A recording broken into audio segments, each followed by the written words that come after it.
Well, good morning, everybody. Welcome. Here I am, not in the usual space of the Cadogan Lecture Hall, but from my Zoom room in my attic, basically. And our parent coffee today is about the sort of transition to eighth grade.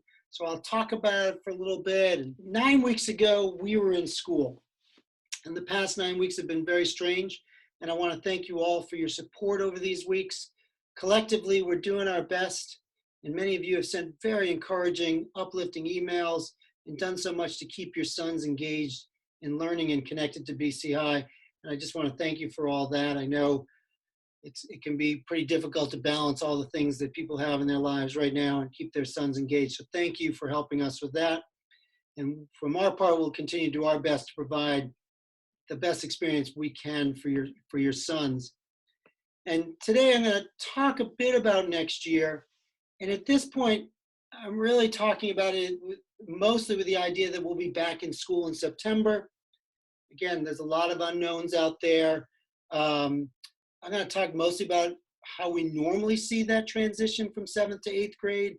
But I do want you to know that we're administrative team and talking to faculty, we are reading about, researching, and planning for all ways that September might look like. And as we plan for that, we're also thinking about what's that going to mean for the boys as they're coming back from not just a normal summer, but from this long period of being away from school, and also what it'll mean for that transition if school looks a little different than it normally does in September. So again, kind of touch on both, but I'm trying to focus more on what we usually see in that transition. Again, feel free to throw questions in the chat room. Mrs. Hornby's also online, and she might answer some questions. Mrs. Smith is here to sort of throw some questions at me from time to time. I'm going to talk about two aspects of that transition to 8th grade. First, I'm going to talk about really the academic transition and what academics looks like as they move from 7th to 8th grade. And then I'll talk a little about some of the things we see in this sort of social transition and sort of give you a heads up on some of the things maybe to look for as your sons move into 8th grade. So you've probably heard me say in the past that 7th grade is really about helping the boys to settle in and get comfortable at BC High. 8th grade is much more about challenging the students, pushing them academically with more complex concepts and skills.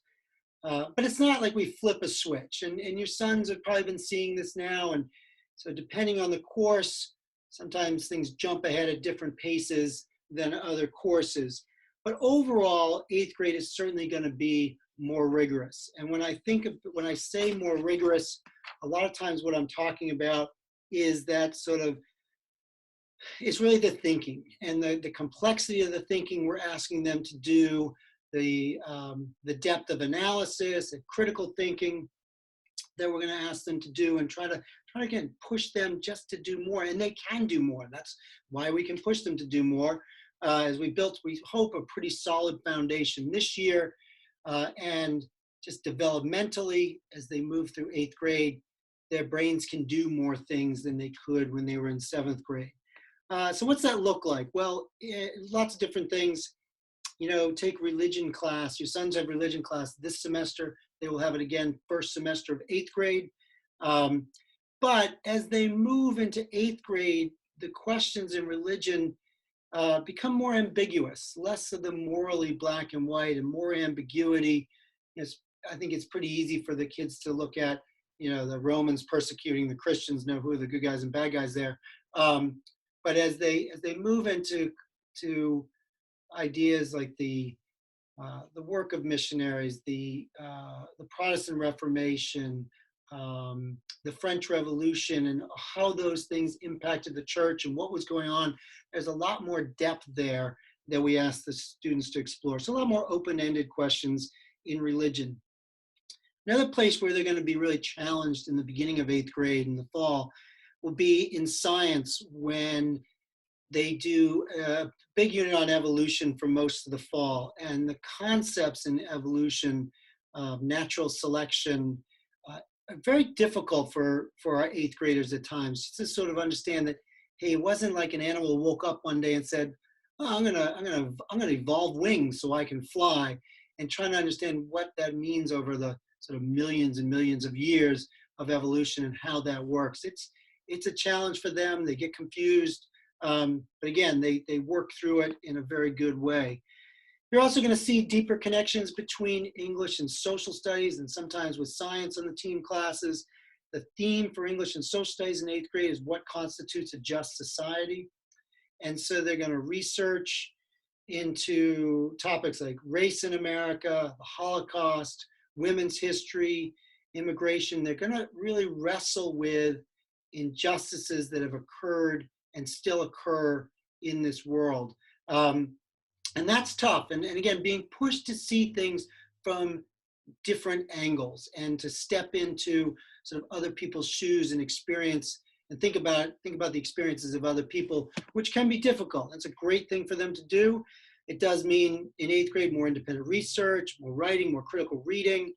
For the writing, couple things. One, they're going to move into more essays in social studies and English. They're going to move into more extensive lab write-ups in science. Religion, they're going to be writing more longer pieces, again, in more complex topics.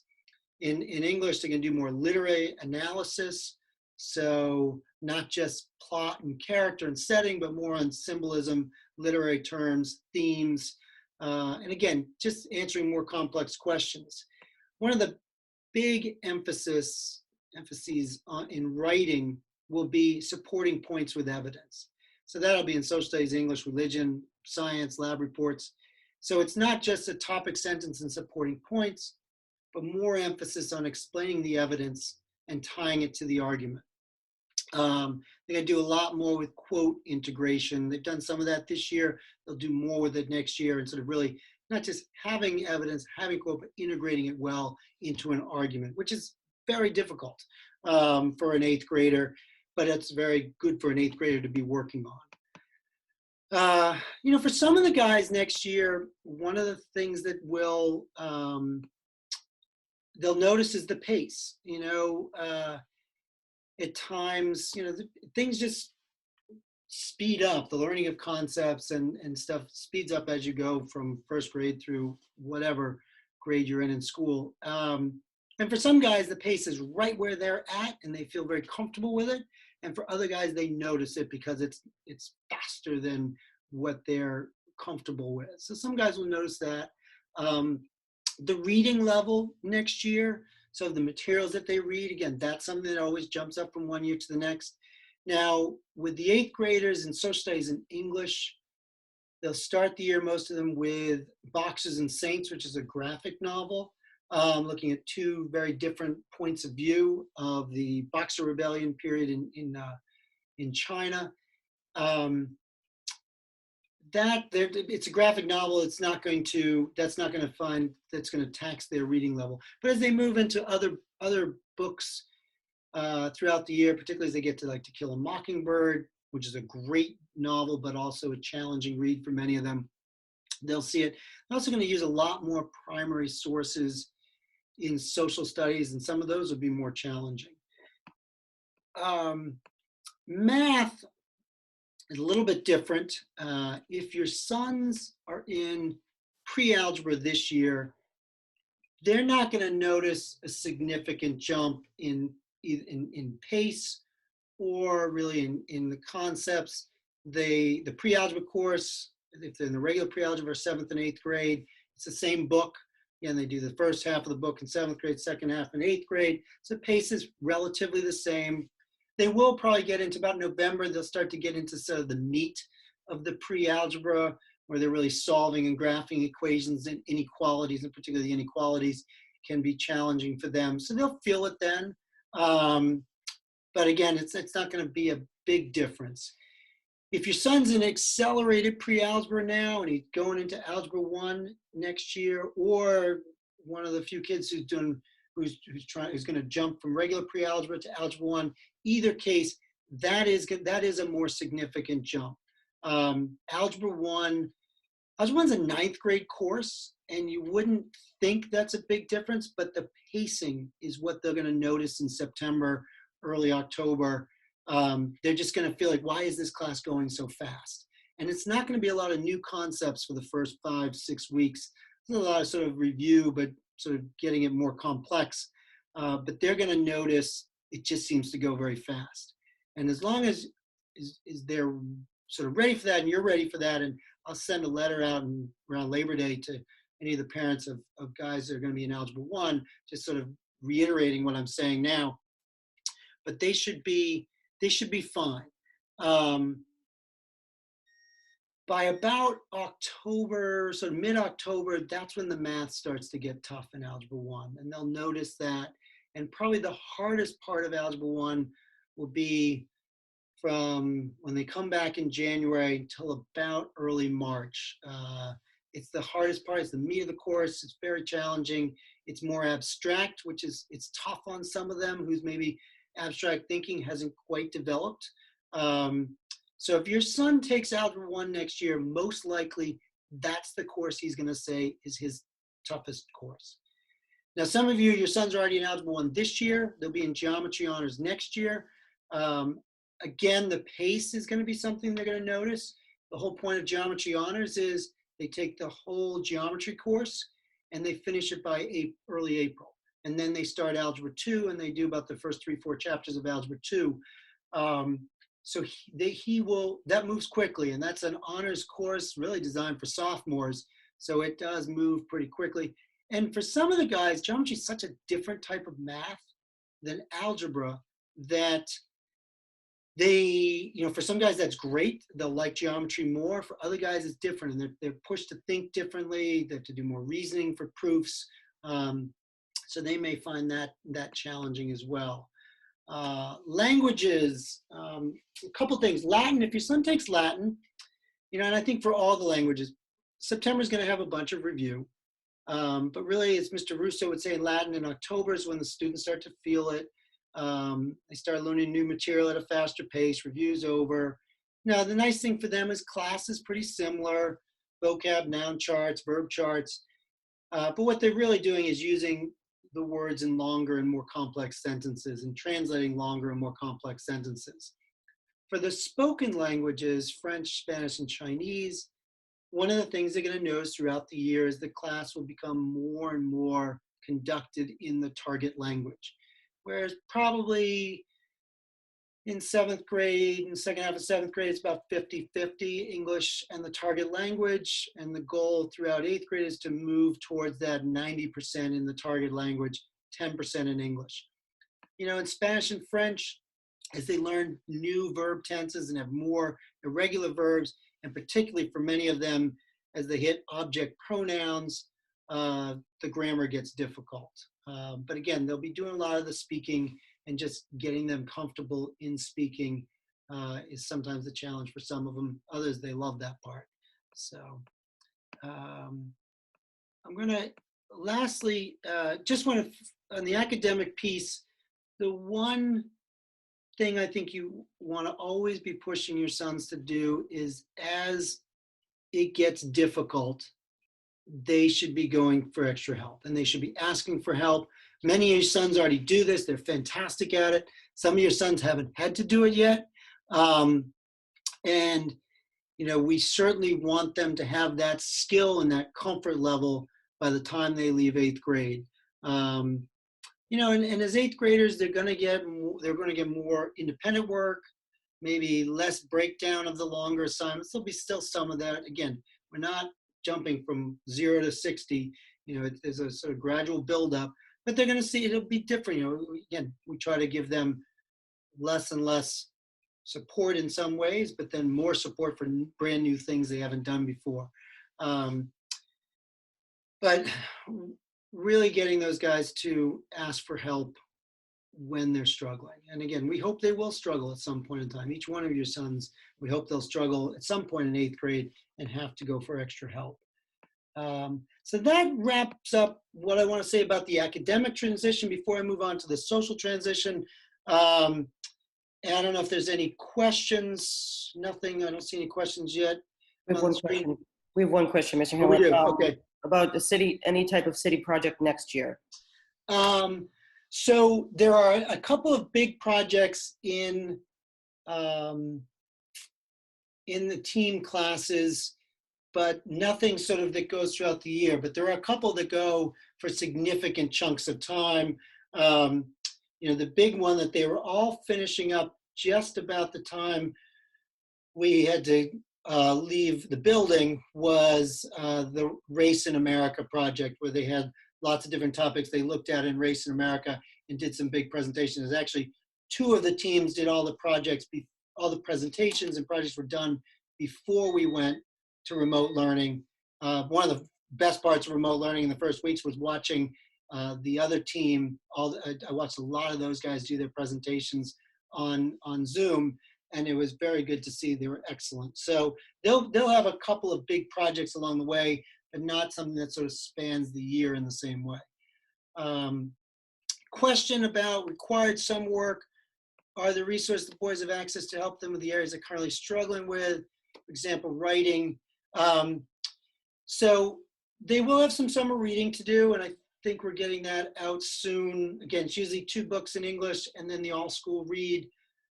We don't know the all-school read yet. That hasn't been decided. There are, in a normal summer, we offer a number of things at BC High. And I know our director of summer programs is looking for how we might be able to offer those this summer. You know, one of the courses, if your son's been in accelerated math going into Algebra 1, but feels he's not as strong there as he might want to be, the Intro to Algebra 1 will review some of those most challenging concepts from the 7th grade accelerated. There's also another course that beefs up more of the more foundational math skills. Those are the 2 bigger things. We are, you know, if you're particularly worried about your son academically, you know, we are looking into another program we might be able to offer this summer. We were putting some final touches on that, and we'll probably be reaching out to some people about that, but you can certainly reach out to Mrs. Hornby, talk to her about those things as well. Question up, do the boys have the same teachers in 8th grade? No, not necessarily. Could be, but not necessarily. Bunch of things happen. One, some boys, we've realized that maybe they were throughout this year, maybe maybe hasn't been the best fit with a certain teacher. And so we may want to move them. In some cases, we might want to move some boys because it's not the best fit for certain boys to be together. They don't bring out the best in each other. In some cases, we realize, hey, this student would be better served with this teacher. You know, all our teachers have a little bit different strengths, and so sometimes we most teachers are great with the whole group of them, but sometimes you have some individuals that might be better with a different thing. The other thing that will change is, a lot of the schedule comes down to the combination of math class and language class your son has, and so that drives a lot of the scheduling. So that sometimes can change that. And so again, some of the guys will have the same team, same teachers. Other guys will have different ones. Some of our 7th grade teachers only teach some 7th grade classes and don't teach 8th grade classes. So that will also change. Additional support offered for organization is a question here. And yeah, we always do, again, September, we're going to do some work with the students from where they are. Mrs. Hornby will certainly be talking to boys teachers in the fall, kind of give them a heads up, hey, this is a guy who does struggle with organization. Mrs. Hornby will continue with Ms. Dometz to do things like organizational workshops throughout September, October, more in October, I think, but because a lot of times that basic organization is always sort of reviewed, and so strategy's gone over in a lot of the classes at the beginning of the year. Again, if you feel your son needs more than the sort of the basics that would be done in most classes, have them reach out to Mrs. Hornby, and we can work with your sons on that as well. Summertime, sometimes they've offered a study skills class in the summer. Sometimes there haven't been enough interest in it. I'm not sure what they're planning to offer this summer. And again, we still don't know exactly what summer is going to look like because we're still waiting for what's going to be allowed, what's going to be safe for us to do in the summer, and how we might be able to do it. Does the grading system change for English, science, social studies in 8th grade? No, we stay with the mastery grading system, so it'll still be meeting the standards-based grading. Sorry, meeting the standard, progressing towards the standard. So that will be primarily the same with, again, the teen classes. Are there any other academic? Feel free, as questions come up, if you have something, put it in there. We can always get back to it at the end. I'm going to transition now over to talk a little bit more about the social transition that we see with many of the boys going from 7th grade into 8th grade. And many of these tend to be kind of subtle, but there are things that you can be sort of looking out for.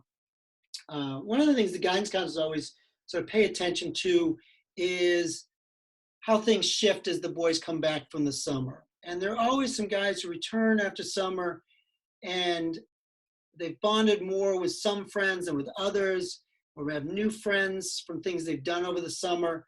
And sometimes the boys return and may feel left out from groups they felt a part of last year. So your son might have a group of kids he's good friends with.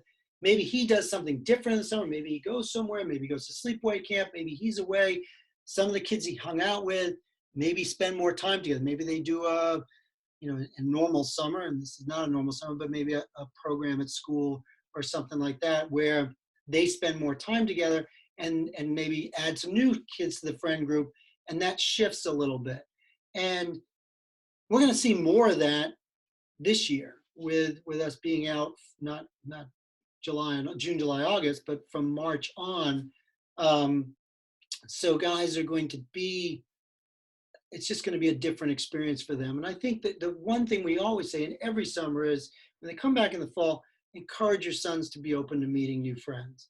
There are lots of boys at BC High, and we'll talk to them about this as well in the fall, being open to growth. But, some guys come back thinking, these are my friends, and I'm going to be with these friend groups, and things shift, and it can throw some guys off. Some guys get really panicked over, they come back and maybe they're not in the same classes with the kids they thought they were going to be in classes. They're sort of in their heads thinking it's going to be exactly the same as when we left on March 11th. So the same kids in my classes, and they realize, well, there's a lot of I'm in classes with kids I wasn't in with last year. And that's good. It's healthy. It's good for them to meet new friends, to continue to meet new friends. That's how they build those skills. And again, one of the great things about being in classes is there's a lot for them to do, in working with others and finding ways to build friendships. But kind of keep a lookout for guys who, hey, maybe come back the first day and say, my friends are hanging out with somebody else. So just kind of keep attention to that. And if you need help, reach out to the guidance counselor. Some of the guys are a little bit thrown off by there's just a new mix sometimes of students. We'll probably have about 28th grade transfers come into the class. So that's usually a very positive thing. You get some more guys. There's some great kids that come in every year. But sometimes that shocks some guys, again, and come back thinking this is what the class looks like. And all of a sudden the class looks different. And they're surprised in their minds when they see all the new 7th graders because they're not necessarily expecting that. This year, I don't think we're going to have a whole lot of teacher turnover, which is great, or maybe no teacher turnover, but sometimes that's something that throws them off. Again, this year, I don't think we're going to see much of that. Clubs, Some boys will stick to the same clubs or sports they did in 7th grade. Other guys are more confident. They know guys who do different things, so they'll try something new. I think I've said before, I don't worry too much about a 7th grader who isn't involved in anything yet, but because there's so much going on in 7th grade, so many changes for them. But in 8th grade, we want to see them find some things that interest them. And if we don't offer it, but your son is passionate about it, and he would like to start a club, we encourage that. He can speak with his advisor, speak with me. Some of you may have noticed that I think on our last parent coffee, there was a lot of interest from some parents about a fishing club. I now have a fishing club because a couple of the guys on the student council wanted to start it. We had our first meeting last Wednesday. We have our second meeting today. So we start up new clubs all the time. It's a great way for kids to meet other students who have a similar interest. Another thing that comes up for the boys is the cafeteria, the lunchroom. And again, that could look different next year under circumstances. But even if we assume it's going to be the same, for the boys, that can look different. 7th grade, we tend to see the boys move around quite a bit. They try different tables throughout the year. They meet different kids in classes and activities, sports, whatever, they move around. One of the things we do see, though, with the 8th grade is that the tables become more rigid. Not for every 8th grader, but for more 8th graders, it's more rigid. And this is normal developmentally. You'll see developmentally as they move into 8th grade, they're starting to get stronger bonds and ties with some of their friends. Again, your sons are not all moving in lockstep, so some of them have already gotten into that phase, and some of them won't be there until maybe the end of 8th grade, 9th grade. But that's a sort of transition we see of they're being more, so they're getting tighter and tighter and stronger bonds with their friends. And so those lunch tables do sometimes become more rigid. Again, not for all the kids, but it is something that we notice.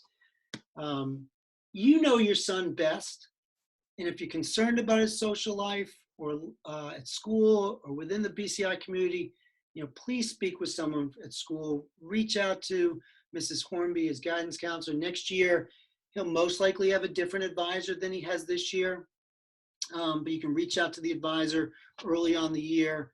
And again, we've talked about this at previous parent coffee, but just encouraging students to try new things, to meet new friends, or assisting them with issues that arise. Those are things that the counselors and the advisors can help out with. And, if your son does struggle, whether it's academically or socially at the start of the year, again, push him to reach out, but don't feel shy about reaching out to us as well. Again, we'd love to, some of the guys can be pushed to do it, and other guys probably need a little more pull from our side in order to make that happen. I got some questions here. Trying to find. Let's see. Do you anticipate the class size growing in 8th grade? Again, I think probably, I was talking to Mr. Drain, the head of enrollment. I would think we're going to have about 20 more students next year in the 8th grade. Could be as many as 25. I don't think it'll be that high. I think it'll be right around 20 new students.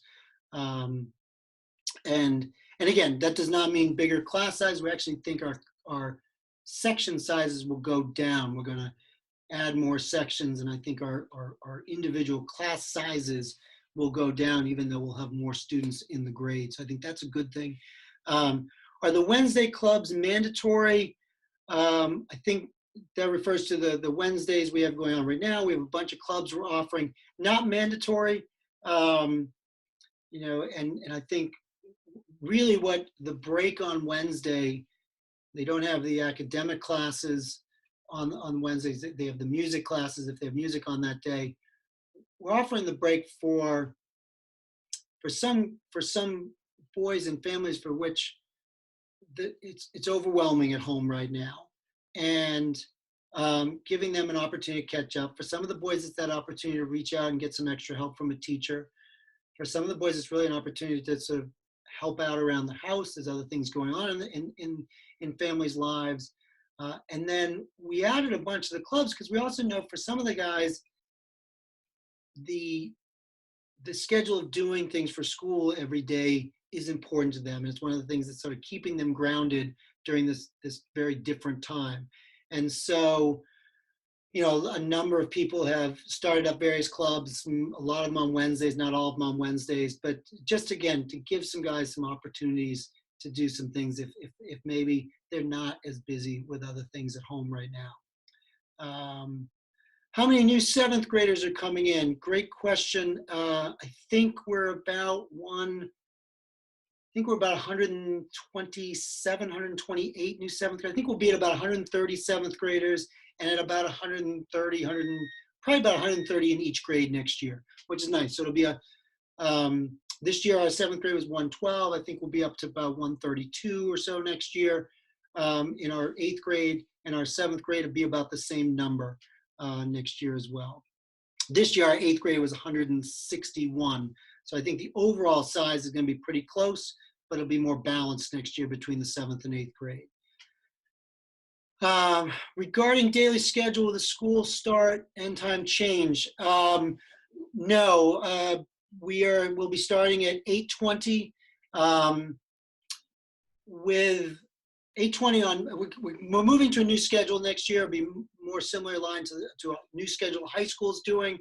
I'm excited about it, but at one point in time there was some talk about maybe expanding the school day. We're not doing that. It'll be 8:20 start and an 2:30, 2:35 finish. However, Wednesdays will be a late start.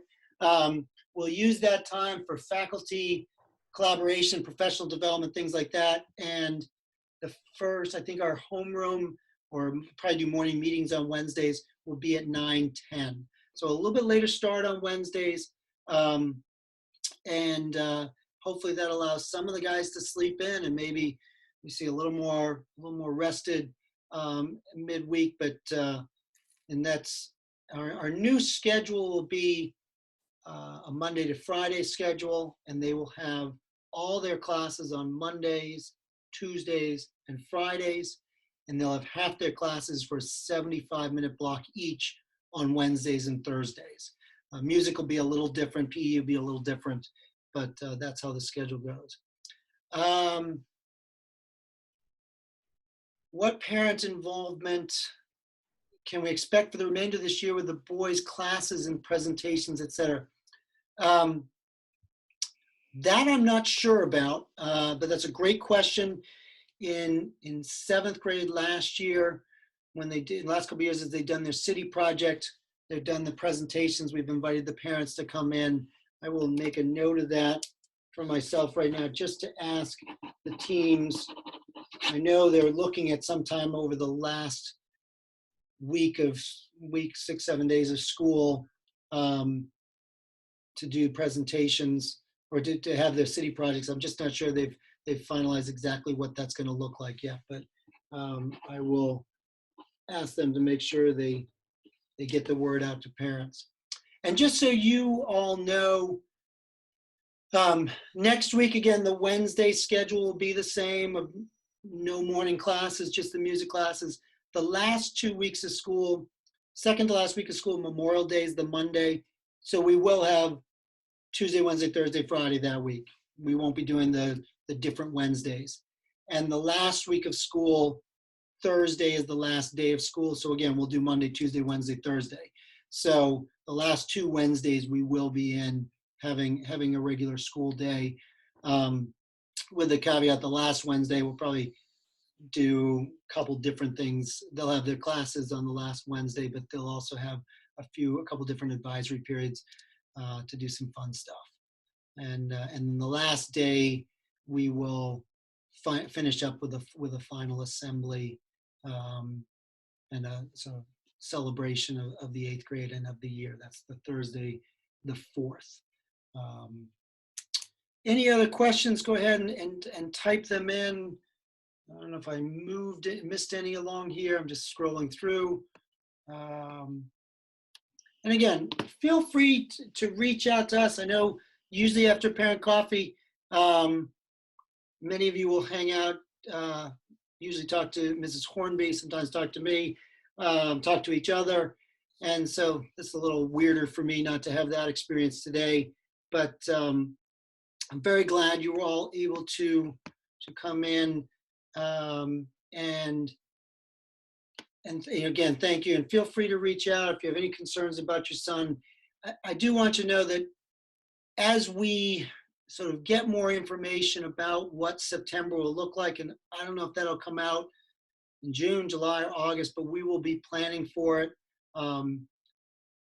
Lewis, Kim Smith, who's the high school vice principal for academics, and I were on a webinar yesterday that the New England Association of Schools and Colleges put together with 4 heads of school, 2 in Germany, one in Denmark, and 1 in South Korea, who were international schools, were all having just reopened and describing what school looked like in that environment. Actually, the South Korea school was supposed to reopen, and then there was pushed off another week or 10 days or something like that. So those are things that we're trying to just sort of start to see, okay, what are other places doing? What's school looking like as it reopens? And again, Germany is going to have different regulations than Massachusetts, so there'll be some things that tweak. But I think in general, sort of getting an experience of, hey, just knowing what other schools are experiencing as they go through it a few months before we do is very helpful for us.